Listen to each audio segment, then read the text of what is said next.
माय माऊली नमस्कार. विविध कथासार ग्रंथमधून आज आपण श्री वाल्मिकी कृत संपूर्ण रामायण अभिवाचन करत आहोत. लाभ घ्या, लाभ द्या. चला तर सुरुवात करूया.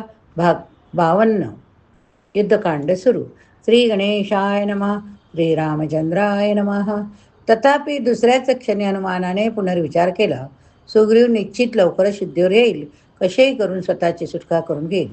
जर दुसऱ्या कोणाकडून तो वाचवला गेला असे दिसले तर त्याला तो अपमान वाटेल, तो नाराज होईल. सुग्रीवाला कैद करून कुंभकर्णाने लंकेत प्रवेश केला. तेव्हा आनंदित झालेले नागरिक विजयी वीरावर अक्षता सुगंधी पाण्याचा वर्षाव करू लागले. तथापि या वर्षावामुळे सुग्रीव शुद्धीवर यायला मदत झाली. अशा तऱ्हेने आपले अवधान सावरत वानर राजाने पुन्हा प्रतिकार करायला सुरुवात केली. प्रथम सुग्रीवाने आपल्या तीक्ष्ण नखांनी कुंभकर्णाच्या कानाच्या पाळ्या फाडून काढल्या. नंतर त्याने कुंभकर्णाच्या नाकाचा चावा घेतला. पायाच्या नखांनी त्याच्या दोन्ही बाजू फाडून काढल्या. तीव्र वेदनाने व्यथित झालेल्या कुंभकर्णाने रागाने सुग्रीवाला खाली फेकले. त्याला मारायला सुरुवात केली.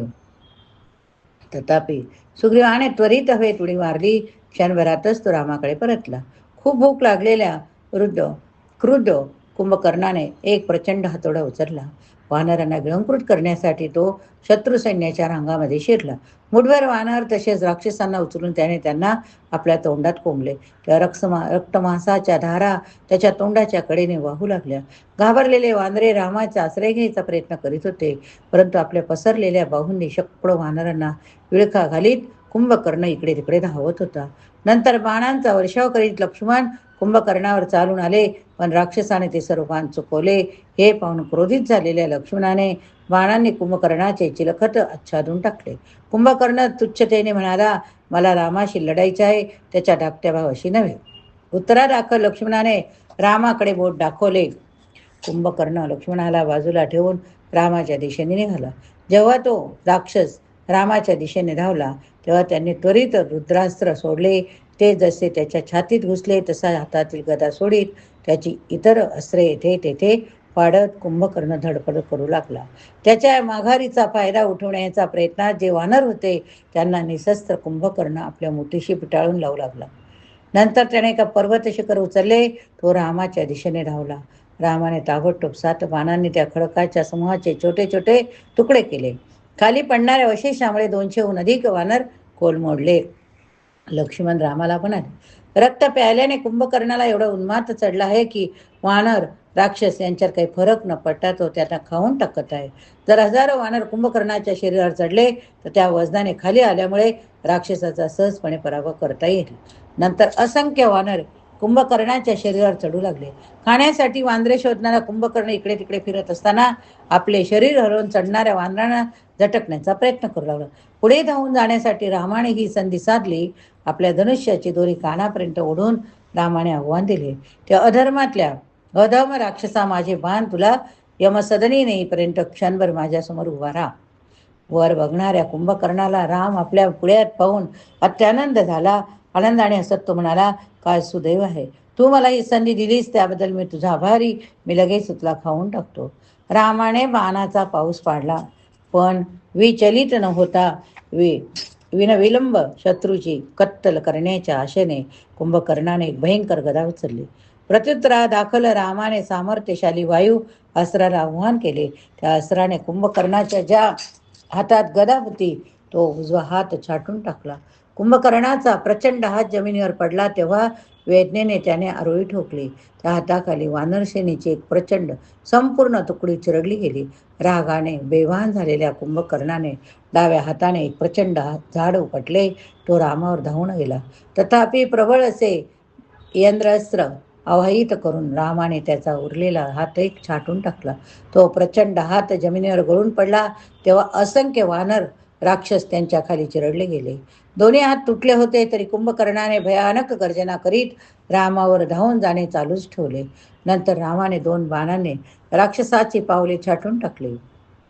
तरी आपले भयानक तोंड उघडून रामांना खाऊन टाकण्याच्या हेतूने कुंभकर्ण जीवाच्या आकांताने त्यांच्या दिशेने लंगडत जाऊ लागला. कुंभकर्ण स्थिरपणे पुढे येत राहिला तसे रामाने त्याचे उघडे तोंड इतक्या बाणाने भरून टाकले की त्याला श्वास घेणे अवघड झाले. शेवटी अत्यंतिक वेदनेने शुद्ध हरपत असलेला कुंभकर्ण कलंडू लागला. नंतर रामाने दुसरे यंत्रास्त्र सोडले. हे अस्त्र आकाशातून झेपावले. सर्व दिशा प्रकाशमान करीत त्याने कुंभकर्णाचे मस्तक धडावेगळे केले. कुंभकर्णाचे प्रचंड शरीर मोठमोठे मासे सुसरी यांना चिरडत समुद्राच्या पाण्यात जोरात आढळले. त्याचे पूर्ण चंद्राप्रमाणे चककणारे मस्तक मोठमोठ्या प्रासादाची तटबंदी तसेच प्रवेशद्वाराच्या बऱ्याच भागांची तोडफोड करीत लंकेच्या राजरस्त्यावर पडले. आकाशातून देवी देवतांनी हर्षमादाचे चित्कार काढले. प्रत्येकाला 5-5 तोंडे असण्यासारखे वानर रामाच्या विजयाचे गोडवे गाऊ लागले. कुंभकर्णाचे नातेवाईक दुःखाने रडू लागले. आपल्या विरोचित कृत्याबद्दल रामदैवी आनंद अनुभवू लागले. कुंभकर्णाच्या छाटल्या गेलेल्या मस्तकाने नगराच्या प्रवेशद्वाराची वाट अडविली. त्याचे प्रचंड मृत शरीर समुद्रात अर्धवट बुडाले. हे रावणाच्या कानी गेले. त्याच्या दृष्टीने ते अतिच होते. हे ऐकताच त्याला भोळ आली. शुद्धीवर आल्यावर तो विलाप करू लागला. कुंभकर्णाशिवाय मी जगू शकणार नाही, कारण यापुढे आयुष्याला काही अर्थ नाही. विभीषणाचे ऐकून मी केवढी मोठी चूक केली. त्रिशीर नावाचा रावणाचा एक पुत्र म्हणाला, पिताजी शोक करू नका, माझ्याकडे अफाट शक्ती ब्रह्मदेवाने दिलेली अस्त्र आहे. माझे देवांतक नरांतक अति काय हे बंधू चमत्कृती करण्यात वाकबदार आहे. आकाशात उडत असताना लढू शकतात. आम्ही एकत्र जाऊ. राम लक्ष्मण वानर योद्ध्यांना ठार करू. कृपया तुम्ही शोक करणे सोडा. त्रिशिराच्या अभिवचनाने रावणात उत्साह संचारला. आपल्या 4ही पुत्रांना अलंकार माळांनी सजवल्यानंतर राक्षस राजाने त्यांना महापार्श्व महोदरा समवेत लाईन्यावर लढाईवर पाठवले. प्रचंड राक्षस सेना 6 सामर्थ्यशाली योद्ध्यांच्या नेतृत्वाखाली निघाली. दोन्हीकडून आवेशाने गर्जना केल्या गेल्या तशी लढाईला सुरुवात झाली. लवकरच युद्धभूमीवर चालणे अवघड होईल, कारण जिकडे तिकडे प्रेताच्या राशी, छाटलेले अवयव, तुटलेले रथ, भंगलेले पर्वत शिखरे, सुळके पसरले होते. आधी कुंभकर्णाने ज्या वानरांना जखमी केले होते ते वानर ताजेतवाने होऊन लढाईत भाग घेऊ लागले. प्रथमदर्शनी तेच वरचढ दिसत होते. नंतर अश्वारूढ झालेल्या नरांतकाने आपल्या भाल्याने 700 वानर सैनिकांचा शिरच्छेद केला. सुग्रीवाने अंगदाला रावणपुत्रावर हल्ला करण्याचा आदेश दिला. अशा तऱ्हेने निशस्त्र असलेला वांगत पुढे आला. नरांतकाला आव्हान देऊ लागला, सामान्य वानरांशी लढण्यात तुझा वेळ तू वाया का घालवत आहे? तू स्वतःला मोठा वीर मानत असेल तर तुझा भाला माझ्या छातीवर फेक. रागाने ओठ चावत नरांतकाने अचानक आपला भाला फिरकावला.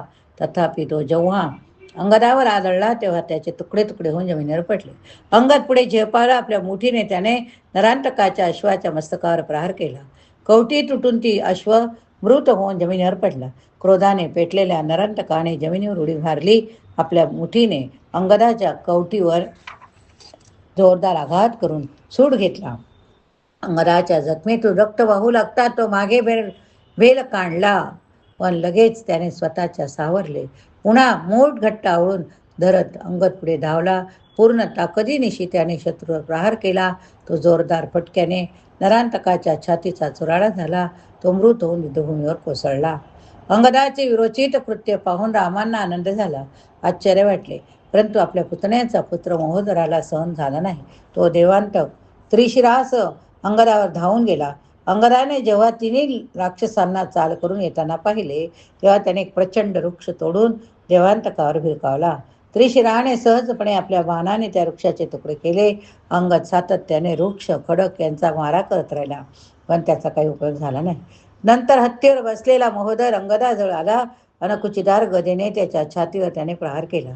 तथापि त्यामुळे अंगदावर जराही परिणाम झाला नाही. त्याने आपल्या हाताने हत्तीवर जोरदार प्रहार केला. तेव्हा तो प्रचंड पशु मरून खाली पडला. तेव्हा अंगदाने त्याचा एक सुळा उपटला. तो देवांतकावर भिरकावला. त्यामुळे देवांतक गंभीररित्या जखमी झाला. तथापि तो लगेच सावरला. आपल्या गदेने त्याने अंगदावर जोरदार प्रहार केला. त्यामुळे तो राजपुत्र गुडघ्यावर चढला. अंगद लगेच आपल्या पायावर उभा राहिला. तेव्हा तोच त्रिशिराने त्याच्या कपाळावर 3 बाण सोडले. हनुमान नील राजपुत्राच्या मदतीसाठी धावले. नीलाने एक पर्वत शिखर त्रिशिरावर ठेकले. 3 मस्तके असलेल्या राक्षसाने जसा त्याचा चुरडा केला तसा देवांतक आपली गदा उचलून हनुमानावर धावून गेला. देवांतकाचा आघात चुकवण्यासाठी हनुमानाने एवढीच उडी मारली. त्याच वेळी आपल्या आवळलेल्या मुठीने त्या राक्षसांच्या मस्तकावर प्रहार केला. देवांतकाची कवटी पूर्णपणे चिरडली जाऊन तो रणांगणावर मरून पडला. दरम्यान त्रिशराने नेलावर बाणांचा पाऊस पाडला. महोदर दुसऱ्या हत्तीवर आरूढ होऊन पुन्हा लढाईत सामील झाला. नीलाच्या सर्व अंगात बाण घुसल्याने क्षणभर त्याची शुद्ध हरपली. बाणावर आल्यावर नीलाने एक पर्वत शिखर उचलले. हवेत उडी घेत ते महोदराच्या मस्तकावर जोराने मारले. या ठिकाणी हा भाग संपवूया. पुढील भागात पुढील कथा बघूया.